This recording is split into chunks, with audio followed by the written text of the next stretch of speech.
Hi, welcome to the Ellis Talker Show. I'm DV LeBron.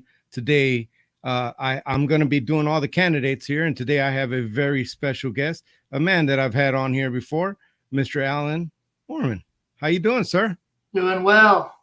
Good to Well, see thank you so much for coming back on the Ellis Talker. I remember that the last time you were running for city council for Midlothian, and you decided to run again. Before we get into the reasons why, if you haven't noticed, this place has grown. you. According to the last budget, it was like it's at we're well over 39,000, 40,000 people now, That's right. roughly in the city. That's a lot. That's a lot. So, and we're going to talk about growth. So that being the case, I wanted you to go ahead and introduce yourself to people that may not know you. Absolutely. Well, I'm Alan Moorman. I'm running for City Council Place One, and I'm a a father, husband, a father of four here in the community. I'm real involved in the community. I love Midlothian. It's my home, and I plan to be here for a long, long time and continue raising my family here. I'm a small business owner. I own a couple of small businesses here in town. Very involved in youth sports throughout the community. Real involved in the board that I serve on here in the city, and just love Midlothian. And happy to be here. Happy to be running for this city council place one, and excited for what's to come for the city. And I tell every candidate that decides to throw themselves into this, thank you for wanting to serve your community. It's not an easy thing to put yourself out there and be grilled in your ideas and stuff, and the trust of the people. It can be heavy. So I appreciate you wanting to serve your community. So Absolutely. uh, you ran before, and now you're running this your second time, and there's nothing wrong with that. It's a beautiful thing in this country. You can do such things like that. But I wanted to know what is it that what is the reason why you're running, and what inspired you to run, and what do you want to accomplish if you do get elected? Absolutely. So, as you mentioned, I ran several years ago. I guess about 3 years ago now. Through that COVID season, it was an interesting it was an interesting time to run for city government because the election kept getting pushed because of COVID and all the different restrictions that were taking place at the time. And so the vote got moved all the way from originally in May all the way to November. So it was a long, long campaign season. It was an interesting one. But I learned a lot through that time, and since that, it was a wonderful process. Just learning through it, growing through it, and since that time, I've just done everything I can to be very involved in the community. Just get educated in a lot of areas. Try to learn more about the city government and more about how things function and the way that decisions are made, and uh, have just really jumped, all in to serve everywhere that I can. And so frankly, I didn't have a huge, anticipation that I would run again. I just kind of said, hey, I'm just going to serve in these other various areas. But, as the time came to follow this season, the more that I looked at where I was, my involvement in the community, seeing so many different aspects and different, people groups and kind of pockets within the city, that I felt like I have a very good understanding of where a lot of them, where a lot of them are at on the different issues. I just felt like this was the time to step back in and run once again, and hopefully this time end up on the getting a win through that process, and becoming a city councilman. I'm really excited about it.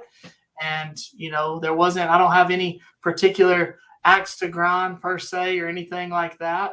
I just want to go in and do a great job representing the people of this community and make sure everybody's well represented, to the betterment of this awesome city.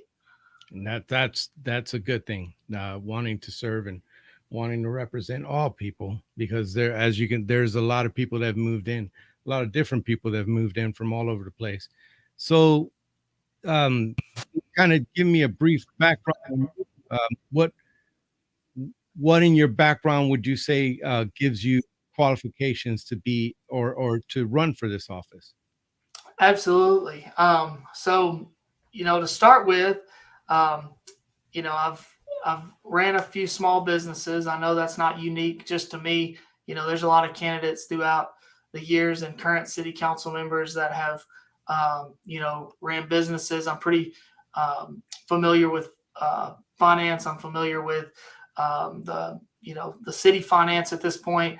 But as far as my background specifically, I've ran small businesses specifically here in Ellis County. I originally met my wife, and originally when I moved to Texas, I'm from Mississippi, down on the coast, down near the Biloxi area, a little town called Hurley. That's where I was born and raised, and moved to Texas now. I believe it's 13 years ago, maybe a little longer than that, right around 13 years.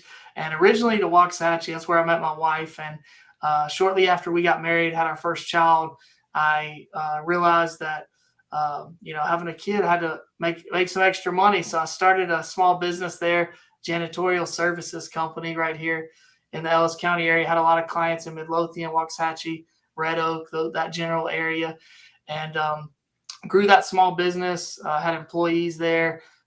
We served the community well, I believe, and then eventually sold it to another local company that was looking to get in that particular industry. Since then I've started a couple of other small businesses here in Midlothian, and that's a big background that I think is very important, just to being able to understand how to work with people, both on the employer side and then working with customers, and really at the end of the day, I'm an employee to my customers. So I've kind of seen both sides of that throughout that process. And then more recently, in the last 3 years, I've been serving on the Midlothian Community Development Corporation, the 4B board. And that has helped me, I believe, get a lot of great perspective throughout that time on what's going on in the city, understanding, getting more involved in the budget process that the city has, understanding that city finance. And over the last 5 years that I've been here in Midlothian with my family, I've gotten very involved in the youth sports, which, getting involved in that area, you get to meet a lot of people. You get to hear a lot of different, a lot of diversity and different opinions and things like that. And I feel like I've got a great grasp through that process of just being involved and volunteering and helping in those areas to truly understand, where we're headed, what people's concerns are, a lot of different opinions, because everybody's got one, and most of the time they're all a little bit different. And so I think through all of those different avenues, whether it be business or involvement in the board I serve on, or even just through that volunteering in the community, I believe that's what's prepared me for this next step. Okay, and it sounds like you have some extensive experience in business and stuff. So I'm going to go ahead and touch on that a little bit in a minute. But I wanted to get to something that I asked all the candidates, the fundamentals, because ultimately what you believe, no matter what you say, you're going to do what your beliefs and your principles take you. So I wanted to ask you, what is the role of government, of city government, of the city council in the role of in the lives of the people of Midlothian? So the role of government is really pretty simple from a local level. It's to provide for really the government at a larger level is to provide for the safety and well-being and for life, liberty, the pursuit of happiness at the core of it, right? So at the local level, it also reflects that.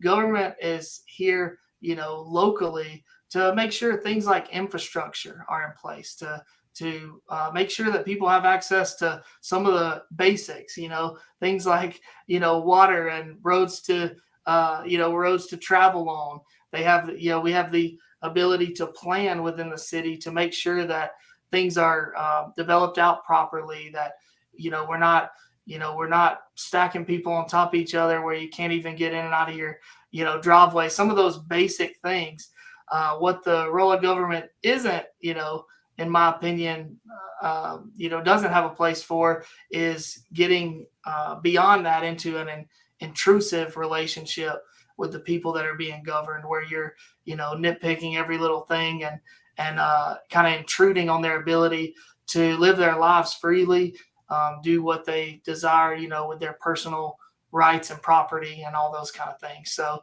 I think it's the role of government in the simplest form. It's pretty basic.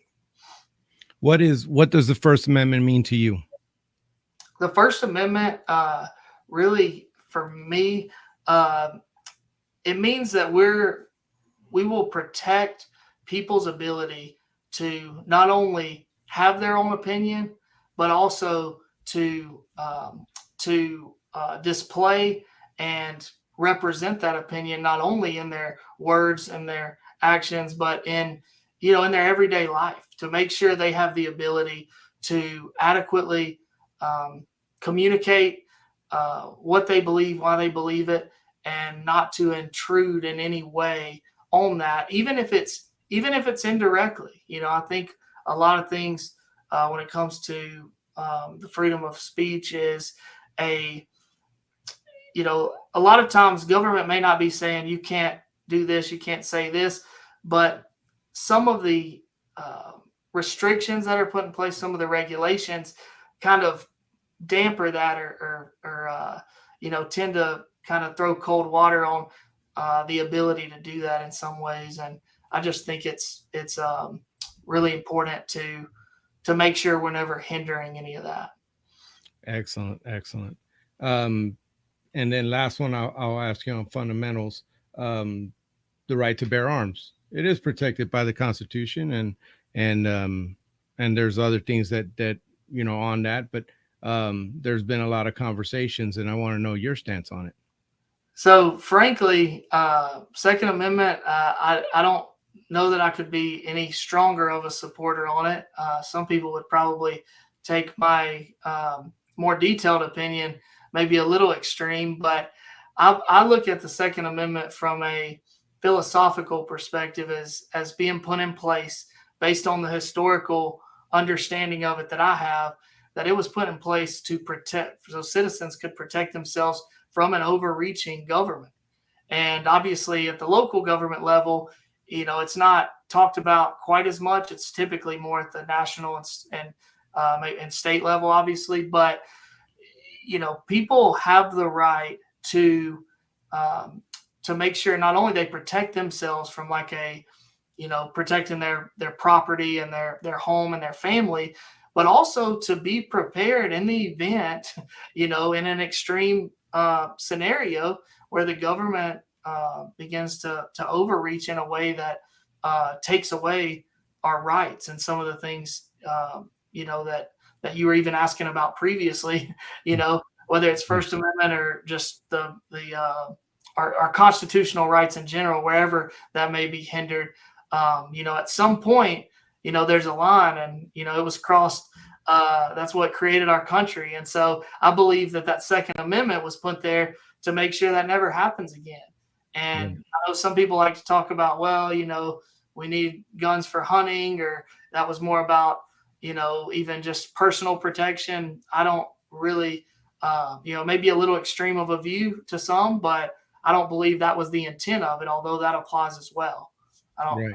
without going too deep down No. that, I can talk about it a lot, but that's where I stand on that. Understanding your principles, like I said, if we know your principles, what guides you, okay, then no matter what you say, you're going to go by your principles. Absolutely.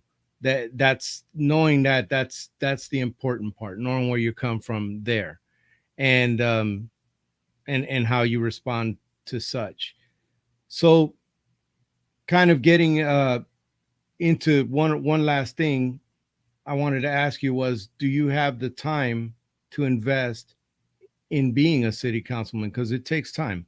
There's a lot of time involved. There's a lot of reading. Do you promise your future constituents, if you're elected, that you will put the time in needed? That's a great question.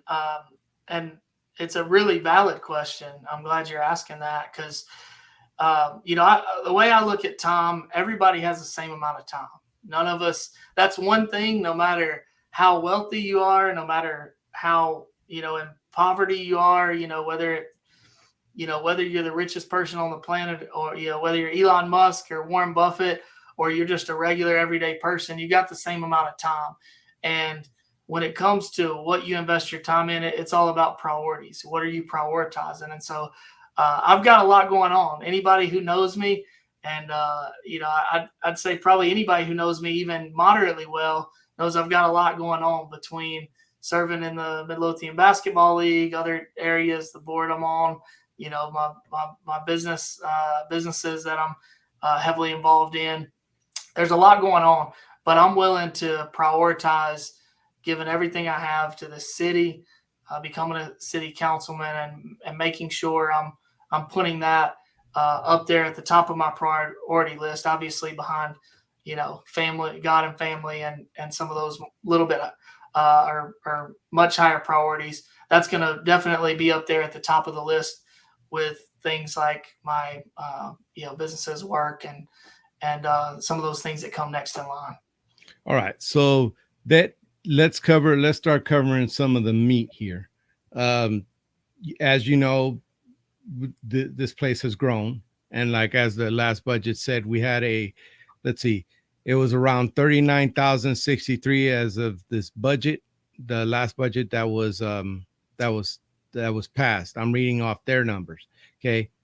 There's been 190% growth since 2010.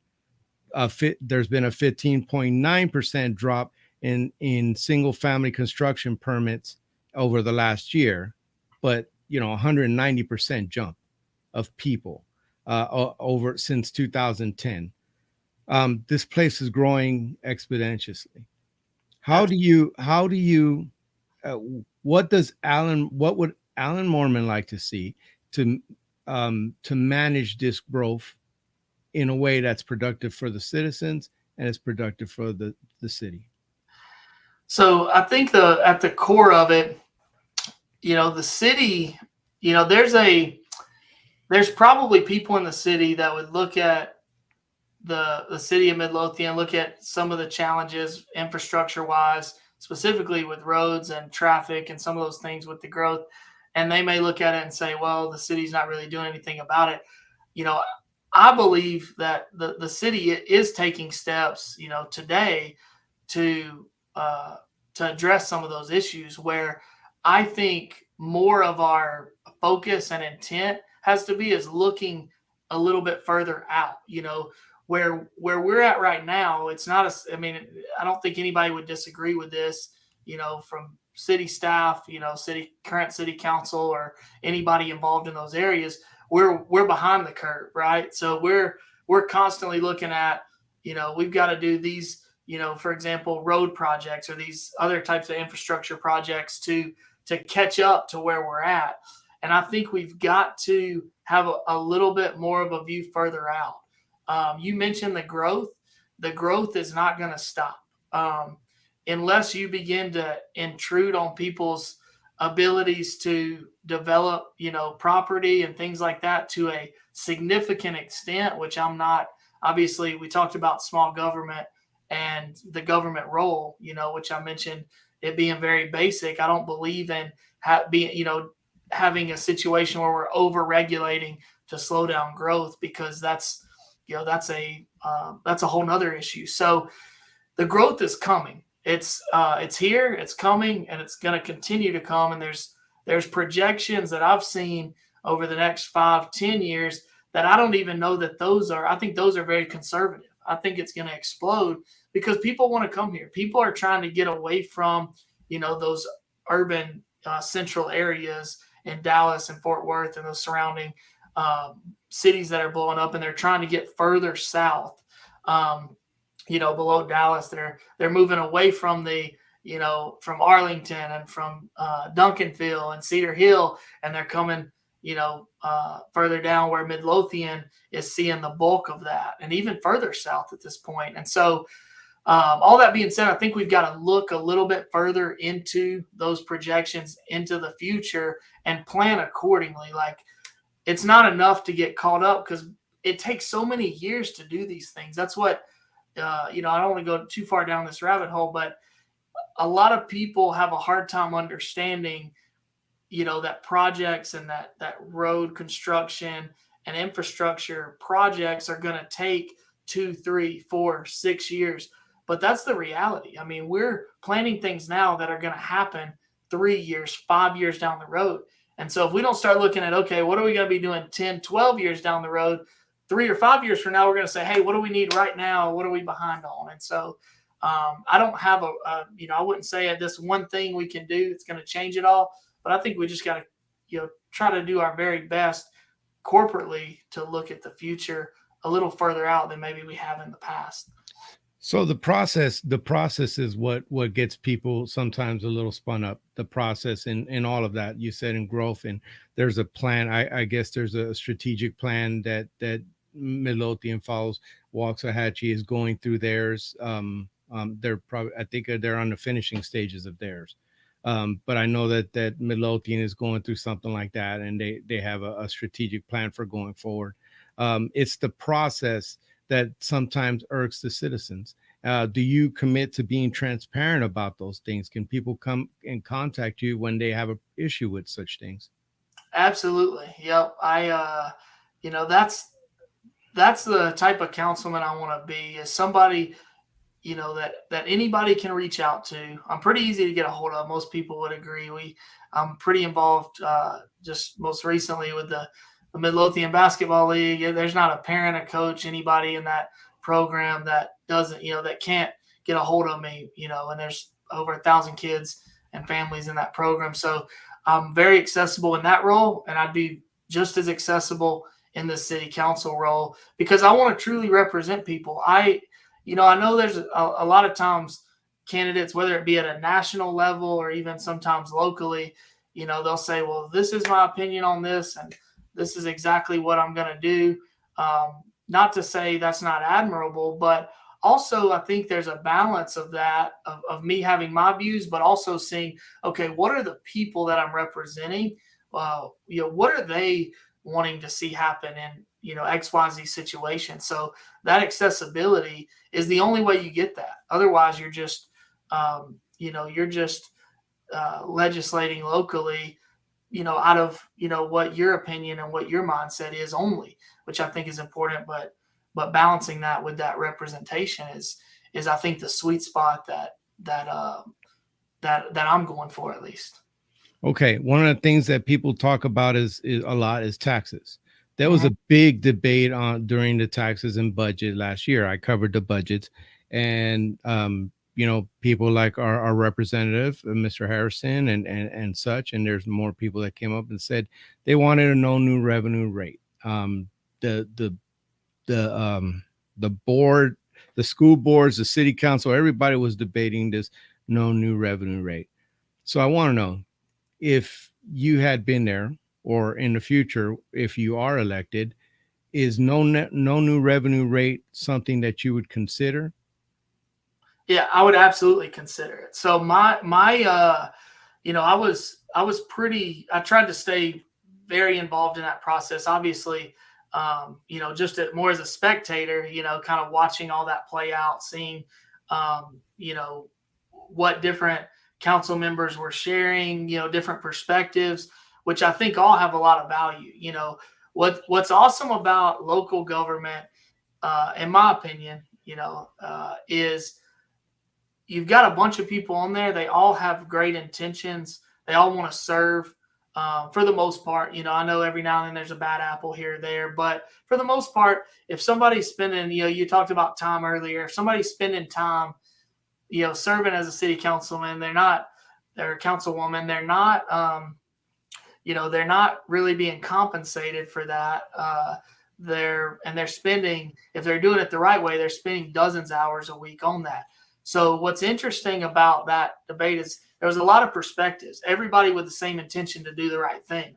There was three different sides, really. There was a side you could kind of, or an option, I guess, rather than sides. There was an option to say, hey, let's increase this, you know, as much as we can, not necessarily the rate, but the budget itself, the actual revenue that was coming in. And let's, do all these things that we've been wanting to do for a while, whether that's hiring, whether that's certain infrastructure projects, so on and so forth.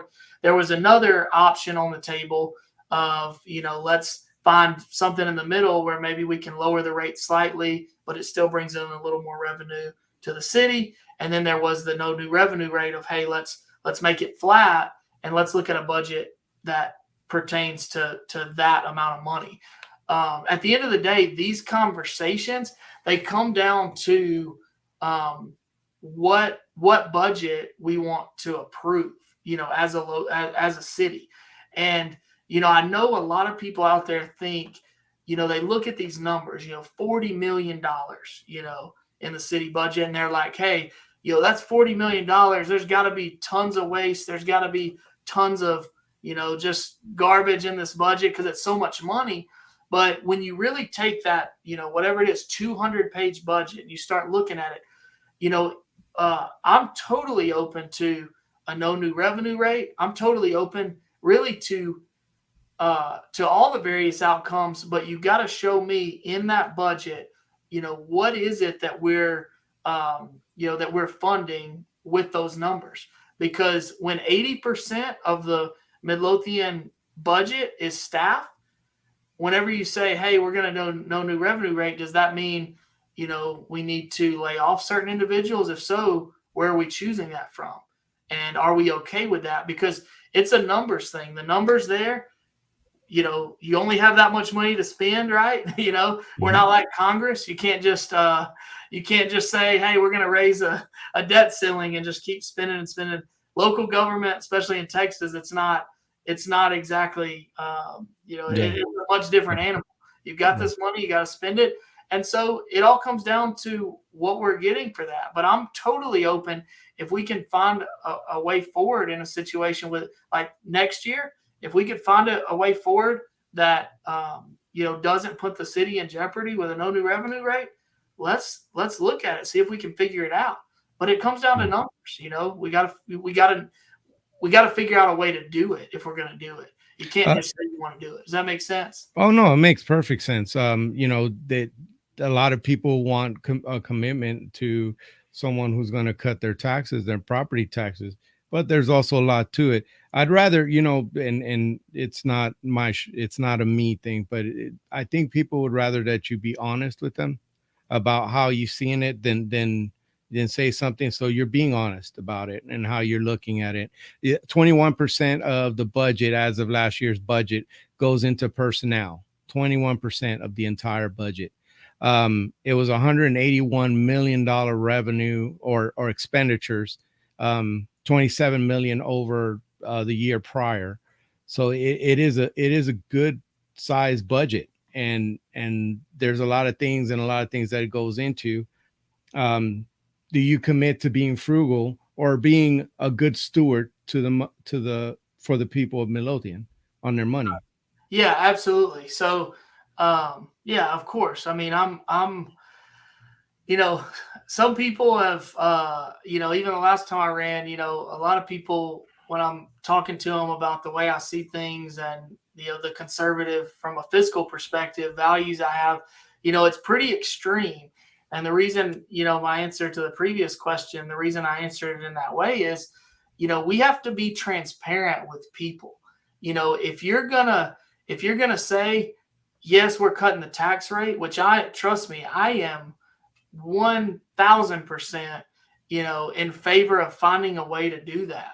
But we've got to be transparent with people and say, guys, just so you understand, if we go this route, we're talking about, these layoffs or these, we're not giving any raises to city employees. We're capping these police and fire expenditures. You've got to make sure people understand what's being done to get there.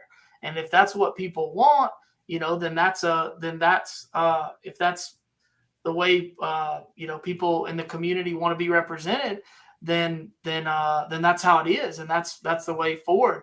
But, if people start saying, well, I don't want to see this or that go away, well, you can't, what I want to be transparent with people about, and it may not be, the best way to communicate it, although it's transparent, is you can't have all the things and no new revenue rate. It's got to be one or the other, and so it's just a matter of fact. It does cost money to do these things. It There's definitely a lot that goes into running the government, and some people would like it leaner, some people would like less taxes. When the homeowner looks at their tax bill, they're and they're wondering how they're going to pay that thing. And I know the city is a lower part of it and the county is a lower part of it. It's the schools that's the biggest part. But when they see it, when they see their tax bill and their tax bill is taxing them out their house, that's an issue. That's a And it's problem. an issue. Yeah, it's a problem. This is Texas. I mean, we're taking people's houses away because of taxes. It's crazy. Now, I want to know, there's something that Waxahachie is doing innovative. They're doing a city homestead thing going I on. was about to, yeah. And I want to know, is that something you would support? And can you tell the audience more about that? Yeah, so that's something that I'm a huge fan of, because what that does, it's a strategy in which you increase the homestead exemption for residents. So if you're in your home, you're getting a higher exemption.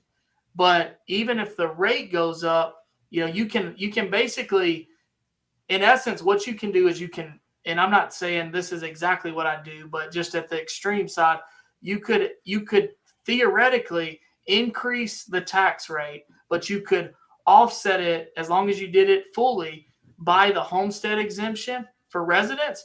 So where you're seeing that increase in taxes is more in industry and commercial, property and rentals, where the residents in their house are not seeing that increase. And it's just math. If you can raise it to a level in which, for example, if you were just to leave I'll give you a great example. Let's say next year we just said, hey, the values went up again by, let's just say the average values go up by 10%. It's another monster year.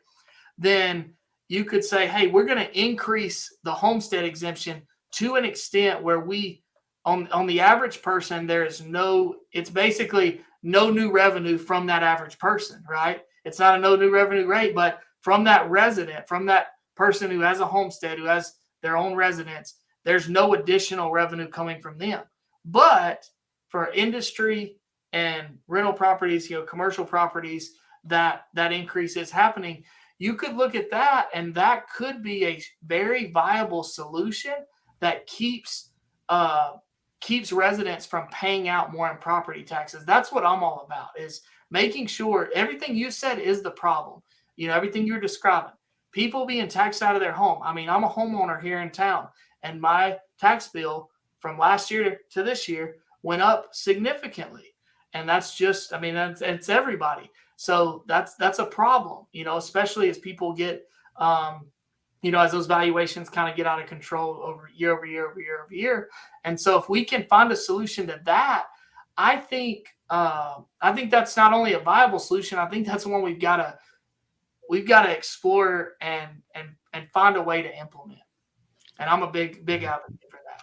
I thought it was pretty creative. I'm It's actually very, going to have, for the audience and those that are in Waxahachie, I'm going to have Miss Wallace on, um, Councilwoman Wallace from Waxahachie, and I'm actually going to ask her more about that because she was part of that one. So those innovations are things that help people, and I'm sure they can use it. So I just wanted to bring it up and see where you stood on it. Unfortunately, we are kind of coming to the end. We're running out of time here, but I wanted to ask you about, kind of give me a quick shot on your thoughts on law enforcement and funding law enforcement in this city. Now, before I get to that, real quick, I did speak with Chief Smith. I did an interview with him. It's been a little while, but he talked about the rises in, and the sheriff talked about it too, the rise in sex trafficking, the rise in child abuse, the rise in fentanyl. These are all things that are hitting the rest of the country too. It could be all relative to how we're growing, the amount of people. But what I want to know from you, or for the people of Midlothian, is, can they count on you to support law enforcement? absolutely. And that's that goes back to budgets and making sure we're funding the things that that require the funding at the extent that is being requested. So obviously, you know, we can't do every single little thing that maybe the department wants at any given time. Because obviously, again, it's an issue of the budget, the money that's allocated there, and if we want to increase that in the future, that's a different story. But the money we have is the money we have. But I think that the highest priority and the function of government, for that matter, we've got to value above everything else our police and our fire and our water, sewer, streets, those pieces at the highest level when we're looking at those budget and areas that we are cutting, because there are areas that can be cut. Those are areas that I would advocate are going to be at the top of that priority list. Okay. Again, it comes down to if we have, the money is the money. So if, there may be things that we'd like to see happen, but we got to find ways to fund those. And it can't just be, well, we'll just go get more money out of property taxes, right? There's got to be a balance. But I am 100% in favor of making sure that's funded at the highest priority, on the list. Okay. Now, little change in subject before I close out. I'll give you the mic to speak to the people directly. We talked about business and your role in the development board, I think is what you said, sir. And so you understanding business and seeing what's going on with the city and business. What can the city do better to attract business? How do we get away from being a bedroom community to being a community where you live, you shop, you school, you work, everything here? Is that a goal that you'd like to see happen? That's probably one of the top priorities I have. And I've talked about it for a long time, but even when I was on Cement City Chatter recently, we talked a little bit more about it. What we've got to do here locally is find ways to be a magnet, to give you a picture of it, to be a magnet for not just corporate big business, because we do have some things that some areas of our city and staff specifically that go out and find those big corporate deals. But we need to be a place that people want to come, entrepreneurs, small businesses, they want to come to our city because it's easy to do business and we promote small business. And that's not just, having, they do a great job with what they do, but that's not just saying, hey, the Chamber of Commerce is going to handle all that. We as a city, we've got to make sure that we're putting things functionally in place where if somebody says, I really want to open a restaurant, I want to move my family to Midlothian, open let's say a steakhouse. I know that's one that people have talked about forever. If somebody says that, we've got to be a place where they can come in and know, hey, this is going to be a process where they're going to go arm in arm with me and make sure this is smooth, easy, and expedient. Expedient being the key word, because right now, I don't have all the answers. I can't say this is the one thing that we got to change, but right now that is not always the view that individuals that are wanting to start those businesses have of the city. And we need to change that. We just need to have a better partnership with those small businesses, because that's the backbone of our city. That's the backbone of the country, frankly. And we've got to do a better job of coming arm in arm with those businesses to not, I'm not saying subsidize them and things like that. I'm saying just make it easy to do business. We talked about government and the role of government. Again, it's not to overregulate and make it hard to, have your life dream of a retail shop or a some kind of, small business or restaurant. It's to make sure within, the constraints that the city has, that we can make it easy for you to go out and do that. And so that's one of the things I want to focus on heavily. I'm very passionate about, and I think that is where, when we want to see that no new revenue rate, we want to see property tax rates come down, which I'm a big advocate for. where we can find funding mechanisms for that is through higher and higher volume of sales tax. The only way that happens is if more people are shopping here, more people are doing their entertainment and all those kind of things right here in our city. And as that sales tax revenue goes through the roof, and we encourage those businesses to come here, that's where we can get money for other. There's certain projects we can put that money in. Which I know we're running out of time, but very passionate about that. I'm sorry we didn't cover that more. We might have to do that, Mr. Moorman. Absolutely, yeah. I Anytime.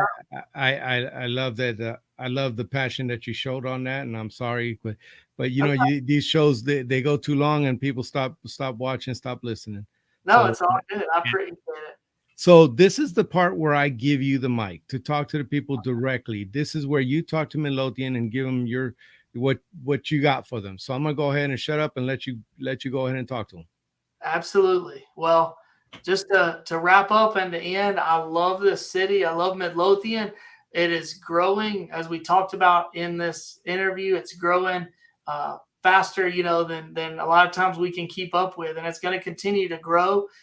There's nothing we can do to stop that, but we're going to face challenges. We're going to face, we're facing challenges now. We're going to face more challenges as it grows more, and we've got to have folks representing us within the community that are going to look at each situation, each challenge, and not just say, well, let's throw a regulation at it, or let's just, just throw, throw things against the wall and see if they stick, if that makes sense. But what we want to do is have a group of individuals who can come together, say, hey, what are some, not just what's been done other places, although that's important, but what are some creative solutions to the challenges we're facing?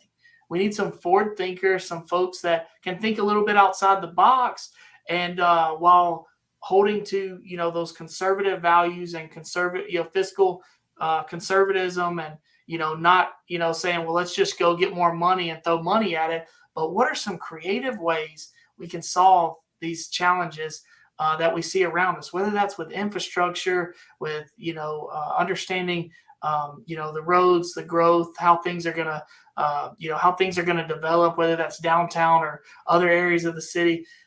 We need more of that creative thinking, and I believe that I can bring that to the table. I can bring that to the council, and I'm excited to serve the people of Midlothian. Excited to be a part, and it's it's been a lot of fun, even already these first few weeks, getting out there and hearing what people believe, and making sure that I'm understanding where everybody's at so I can better represent you. That's all I want to do. And I'm excited for the opportunity. I'd love to have your vote on May 6th for City Council Place 1. And all I want to do is serve and make our community better. Well, I do appreciate you coming on again.